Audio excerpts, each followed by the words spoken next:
Sanibonani bafowethu. Ninjani niyaphila? Asethembe niyaphila. Umfoka Mkhonza lo onibingelelayo bafowethu. Sibonga kakhulu uma niphila konke kuhamba ngendlela lapho nikhona. Thank you so much. Ngiyabonga kubo bonke abasubscribeile abasha la ku YouTube. Ngiphinde ngibonga futhi ngamukele abapresse ufollow lapha ku TikTok. Njengoba sesibheke 15K followers. Kanti-ke ngapha ku YouTube sekusele nje only 3 people abazosubscribe ukuze sihlanganise 5,000 subscribers. Okusho kona ukuthi i-channel iyakhula ngempela. Umsebenzi wethu esiwenzayo la nani muhle kakhulu because it's not me, it's us. The way you engage kuma videos engiwafaka la, it's a contribution emangalisayo nengijabulela kakhulu leyo ekhulisa i-channel. So without you ngabe asikho la sikhona bafethu. Ngiyanibonga nje kakhulu. Ngicela ke nalabo abaviewer ama-video engiwafaka la kodwa abangabi convinced ukuthi basubscribe benze kanjalo. Ngiyabonga.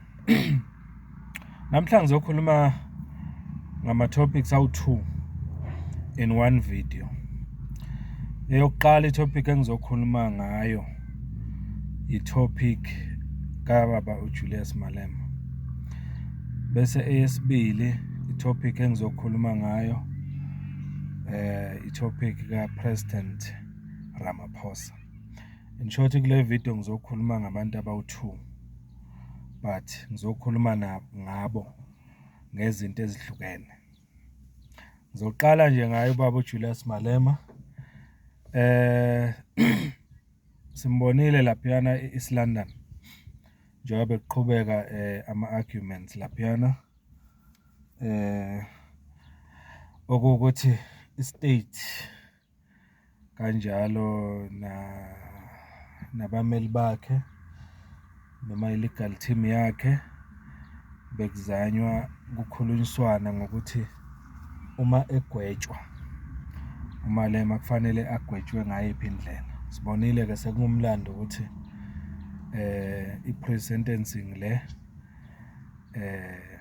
igcine imuviwe yayiswa ku-April mangaphosisi lapha kuboy 15 April kanjalo. So but angifuni ukungena deep namhlanje kwi-case ngokwayo. Ngizokhuluma nje ngendlela i-MK Party eyenze ngayo odabeni lukaMalema. Nendlela naye aresponda ngayo noma responde ngayo. Excuse me, MK Party ibonisa okukhulu ukusupporta uMalema kule case yakhe ukuthi aqhumise isibhamu. Empeleni hayi ngoba i-MK Party ithi kuhle akwenzile uMalema ngokuthi aqhumise isibhamu in public. Cha. I-MK Party ibizosupporta uMalema as a revolutionary. Uyayizwa leyo nto. Beyizomsupporta as a revolutionary. Beyizomsupporta kumankentshane afuna ukusebenzisa leli thuba noma kule phutha lakhe alenzile uMalema ngoba iphutha lona. Kodwa manje lamankentshane afuna ukusebenzisa lephutha elenziwe uMalema on their own advantage ukuthi baqhube i-racism, baqhube i-hatred and all that ngumuntu omnyama. Yiloko ke MK Party okuyiphusha kakhulu ukuthi support uMalema. He's a revolutionary. Ungowethu uMalema noma singekho kwi-political party eyodwa kodwa ngeke size sikubalekele ukuthi uMalema ungowethu. Umuntu omnyama, umuntu olwela umuntu omnyama. Yebo unezinto eziningi agxekwa ngazo endleleni aphusha ngayo ipolitiki yakhe. Kodwa futhi angeke size sikulibale ukuthi zikhona nezinhle anconywa ngazo endleleni aphusha ngayo ipolitiki yakhe. So ke i-MK Party ka angeke isebenzise ama-emotions noma angeke izisebenzise i-feeling yenzondo mhlawumbe ngezinto Malema aye azisho nge-MK Party noma izinto aye azenza against uPresident Zuma bese mhlawumbe i-MK Party ithatha isinyathelo sokuthi konke nje ukuthi Malema makushone emgodini. Cha, we can never do that. uMalema ufana ne-family member ekhaya okuwukuthi yenza amaphutha now and then, here and there, but as a family we cannot get rid of our family member ngenxa yezinto ezenzayo noma yobuhlongandlebe. Siyoqhubeka nje silokhu siyincenga siyibonisa and all that, because at the end of the day, as a family, as a black family, we need each other, especially in these difficult times of our revolution. So yingakho ke ngifuna ukudlulisa la ukuthi kubantu bangamangali uma bebona i-MK Party ithi iyamsupport uMalema kulesimo abhekene naso. Hayi ukuthi basupporta into ayenzile, basupport i-revolutionary enguMalema in this case, not what he did. They believe as MK Party ukuthi ikhona enye indlela okungenzeka ngayo, hayi ukuthi ayovalelwa ngaphakathi ejele, because lokho kuzobuyisela izwe emuva, kuzobuyiselwa onke ama-gains esesiwatholile ngaye uMalema kwi-revolution kuze kube manje. In short futhi kuzophazamisa i-revolution yethu ukuthi omunye wethu njoba silwa nje kulo mzabalazo ayovalelwa. Kwenzekile kubaba uPresident Zuma, sikubonile kwenzeka ngo-2021.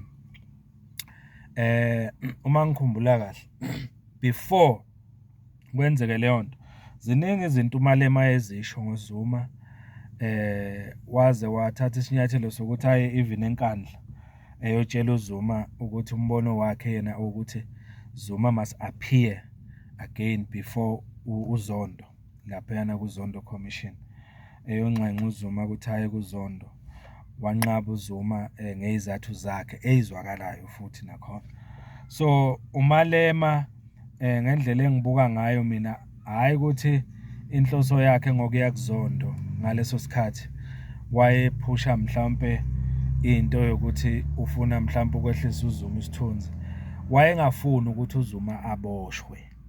Ngicela ukugcizelela lo, because wayebona uMalema ukuthi it's imminent, kuseduze kakhulu ukuthi uZuma agcina avalelwe. Ingakho wasuka wayenkandla wayokhuluma naye uMsholozi ukuthi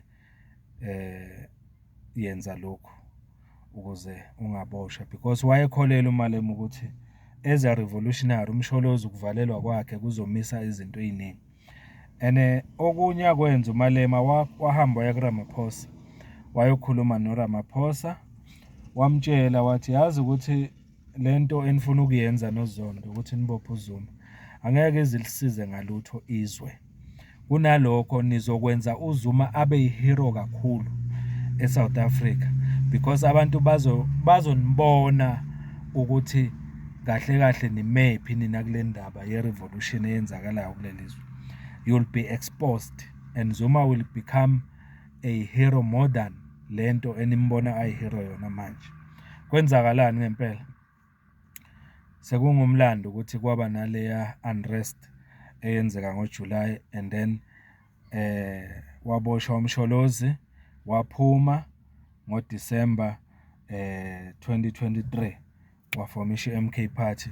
Namhlanje i-MK Party i-expose bonke ubuqili, bonke ubuxhophololo, bonke ubufake bukaRamaphosa nabo bonke ayesebenzisana nabo ukuchitha uZuma. Uyayibona le nto? So kafishane ngiyaphi la? Ngilana ngisekutheni uMalema kahle kahle nakuba enama statements ayewasho ngoZuma, kodwa deep down in his heart uMalema wayengafuni ukuthi uZuma aboshwe. Wazi wagcina ethi mangikhumbula kahle kungcono ukuthi uma eboshwa uZuma akube i-house arrest, aboshelwe endlini yakhe. Uyayikhumbula imovie kaMadiya, i-house arrest, ngesikhathi eboshelwe endlini. NoZuma cishe kwakuzoba into efana naleyo ukuthi abe isiboshwa esiboshelwe endlini yakhe la hlala khona ukuthi angakhululeki as before, uyayibona, ahlale nje endlini. Kungcono lokho ngokusho kwaMalema. So ngifuna-ke ukuya la kulaba abathi uMalema kufanele nakanjani abe phakathi, avalelwe abe phakathi. Baze bathi abanye, we don't even understand ukuthi MK Party noma amalungu e-MK Party angakwenza kanjani ukuthi azothi uMalema angaboshwa, ekubeni uMalema yena wayefisa ukuthi kuZuma aboshwe. Ngithi mina kini-ke nina amaqabane kaMsholozi ma-MK Party amahle. Yebo, uMalema wakusho konke lokho, uMalema wakusho konke lokho, kodwa iqiniso lewukuthi wayengafisi ukuthi kwenzeke ngale ndlela okwenzeka ngayo, njengoba sengichazile nje ukuthi wakuzama, wayenza imizamo uMalema yokuthi uZuma angavalelwa as a prisoner ejele, kodwa akuzange kwenzeke. Uyayizwa leyo nto? And manje as a revolutionary kwangeke ukuthi akuvumele lokho ukuthi bathi besempini bebonke bengamasosha bephikisana ngemibono, elinye isosha labo makuthiwa lidutshulwe life, naye abe ingxenye yalabo abathi alidutshulwe life. Cha, uMalema wayengeke akwenze lokho. Yingakho-ke namanje i-MK Party izoqhubeka nje imsupport uMalema as a revolutionary, but ama-statements wakhe nazo zonke izinto ey'thile ayishoyo uMalema nge-MK Party asizithandi futhi asizamukele, kodwa ngeke zisenze ukuthi sikuphikise noma sikuphike ukuthi uMalema is a revolutionary. So qhubeka nje simsupporta as MK Party kuze kube sekugcineni. We'll stand behind him. This is not about Malema. This is about the revolution that we fight along nayo uMalema ne-EFF. Yingakho nje namanje lapha e-KZN sixoxa nayo i-EFF, sibambisene ukuthi akusebenze iqiniso. Asivumelane ey'ntweni ey'ningi ne-EFF, kodwa iyavuma ukusondela kithi si-MK Party, sivumelane ngento yokuthi for the best of this country, for the best of the revolution, asisebenzisane nakuba singezwani ey'ntweni ey'ningi. Yiloko nje ukufuna niku-understand bafethu. Mangabe ungumuntu o-understand ipolitiki ngeke kube nankinga ukungizwa ukuthi ngithini. Ipolitiki iyona-ke le ngiyikhuluma la. Ayisebenzi ngama-emotions, ayisebenzi ngenzondo, isebenza ngeqiniso nje, isebenza ngama-principles futhi. I-principle ithi ngeke uze ulahle iqabane lakini noma ngabe anivumelani nge-principle ethile, noma ngabe imibono yenu ihlukene nge-principle ethile, kodwa iqiniso lokuthi nonke nifisa into eyodwa, ukuthi kukhulule umuntu omnyama ebugqilini. Injalo nje bafethu. Ngiphumile-ke kuMalema, ngingena-ke manje kuRamaphosa. UPresident Ramaphosa bafethu, ngicabanga ukuthi simzwile sonke recently. Uthi uPresident Ramaphosa ngenxa yokuthi eSouth Africa ixakile igangsterism, kunodlame, abantu babulawa nesihluku every day. Uthi sowucabanga ukuthi lezo indawo la kugcwele khona ama-gangster, la kubulawana khona ngesihluku, kudutshulwana mihla namalanga, ucabanga ukuyofaka amasosha manje. Ngicabanga ukuthi nikuzwile nonke lokho. Cishe nikuzwile nonke. Uthi ucabanga ukwenza kanjani. Manje-ke ngifuna ukuthi sike sixoxe ngalokho ukuthi wena uyibuka kanjani le call yakhe yokuthi athi manje ucabanga ukubiza amasosha ayowafaka kulezo indawo lezo, because uthi enye into eshoyo ukuthi ubone ngathi amaphoyisa athwele kanzima, so ufuna uku-eda i-muscle ukuthi kuliwe nobugebengu ngale ndlela. Singayibuka ngey'ndlela ey'ningi. Bakhona abasinqumayo isinqumo sakhe ne-suggestion yakhe, basho lokho nalokho, kodwa kukhona mina engifuna ukusho personally mina ezumfoka Mkhonza ngendlela engiyibuka ngayo. Mina ngendlela engisibuka ngayo statement sika President Ramaphosa uma ethi uzofaka amasosha, mina ngibona i-concession. President Ramaphosa is conceding now ukuthi liyamhlula lelizwe. Ngokwami i-concession. In short, kimi lena i-concession yokuthi uyavuma empeleni uRamaphosa ukuthi eSouth Africa izigebengu zingenhla.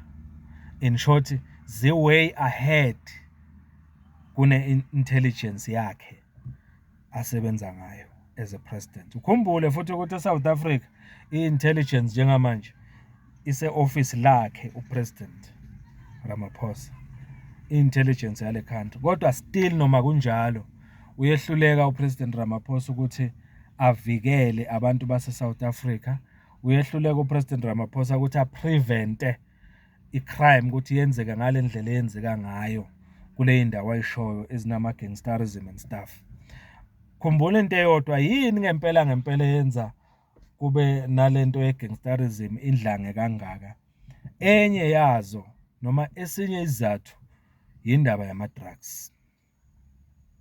Kubangwa indaba yama-drugs, kubangwa ama-territory okudayisa ama-drugs, kubangwa iy'ndawo, kubangwa amakhona okufanele kudayiswe kuwa ama-drugs. Ama-cartels noma labantu laba abasebenzisanayo ukudayisa ama-drugs bagcina kwesinye isikhathi bexabana, belwa bodwa, bebulalana bodwa. Uyayizwa leyo nto? Okusho kona ukuthi uPresident Ramaphosa mayithi yofaka ama-social lapha, in short yena ne-government yakhe ehlanganisa amaphoyisa akhe ku-government, uyaconsider manje ukuthi they are failing dismally. Indirectly he is conceding ukuthi yena ne-ministry yamaphoyisa eSouth Africa bayafeyila kakhulu. In short, sekufuneka manje kuze kuthathwa amanye ama-resources. In short, sekufuneka abantu base-South Africa bathathe noma bafake isandla singene deep emaphaketheni abo, bakhokhe intela, bakhokhele manje ukuthi amasosha ayofakwe endaweni zama-gangsterism ukuze akhona uRamaphosa ukubonakala njengomuntu o-intervenayo ekulweni nobugebengu noma ekulweni ne-gangsterism. Empeleni kuzobe kungeyena uRamaphosa olwa lapho, kuzobe kungama-taxpayers. Kungani ngisho njalo? Ukuphuma kwamasosha ey'nkambo eya kule indawo ayishoyo uRamaphosa, uyazi ukuthi kuzospenda malini lapho. Wabona nge-COVID kwenzakalani uRamaphosa efaka amasosha kungenasidingo. Watshala amasosha ezweni lonke leli, ehlukumeza abantu amasosha and all that. Kwagxekwa kakhulu konke lokho. Kungenasidingo sokuthi akwenze, ehlulwa nje i-strategy sokuthi adile ne-COVID-19 ngaphandle kokuthi a-involve amasosha. Ayingenasidingo amasosha. Amasosha ayengeke ayiqede i-COVID-19. Kodwa ngenxa yokuthi siphethe upresident ohluleka ukucabanga, wagcina esenza ama-decisions afana nalawo. Wafaka amasosha ey'ndaweni ezingenasidingo ngenxa nje ye-COVID-19 ukuthi iyamhlula ukudila nayo. Ufuna ukwenza the same thing-ke manje, uhlulwa ukudila ne-gangsterism uRamaphosa namaphoyisa akhe. Ake ngikusho nje ne-ministry kababa uMchunu, uSenzo Mchunu yamaphoyisa bahluleke bancama.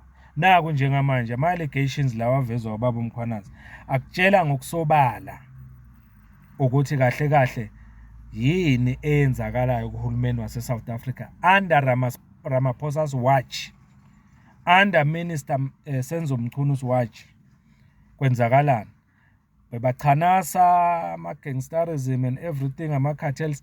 Hayi nje ukuthi abechanasa kuphela ama-cartels and all that, bewazi agcina sebenzisa even namanye amalungu kahulumeni njengoba sibona kukhulunywa ngawo nje ko-ad hoc committee ePhalamende nakoMadlanga Commission. Konke lawo ngama-failures kaRamaphosa. So uRamaphosa mangabe ekhipha manje amasosha eyowatshala kule ndawo kufanele singama South Africans singakubuki njengokuthi ubonisa ukuhlakanipha noma ubonisa care.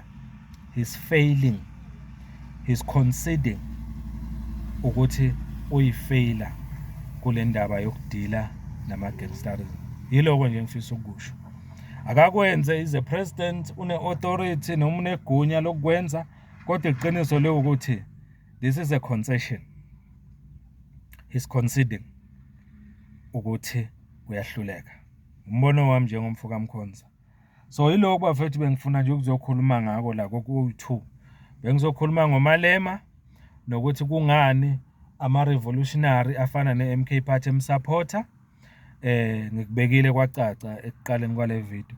And then at the end ngakhuluma ngoRamaphosa ukuthi uma ethi uzofaka amasosha eindaweni ezigcwele ama-gangster la kubulawana khona, kubonisa ukuthi uyahluleka, uyavuma ngomlomo wakhe ukuthi I am failing as a president of this country ukudila ne-crime. Therefore sengizocela nina ma-taxpayers ukuthi niyofaka amasosha ayolwa nobugebengu, because it's not Ramaphosa. Uma amasosha ephume lapha kusho ukuthini? Kusho ukuthi ama-resources estate esikhokhelwa yini ma-taxpayers, lawo ma-resources sekufuna manje kungena isandla senu deep ephaketheni ukuthi niyolwa nobugebengu ngemali yenu eniyisebenzela kanzima. Yiloko nje, because upresident wethu is failing to think and uhlulwa i-government yakho kuyisebenzisa effectively for the good of the country. That's all. Umfoka Mkhonza ke lo bafethu ngiyayiphetha la. If you haven't subscribed, please subscribe. If you haven't followed ku TikTok, please do so. Ngiyanibonga kakhulu bafethu niqhubeke ningisupport. Ngiyabonga.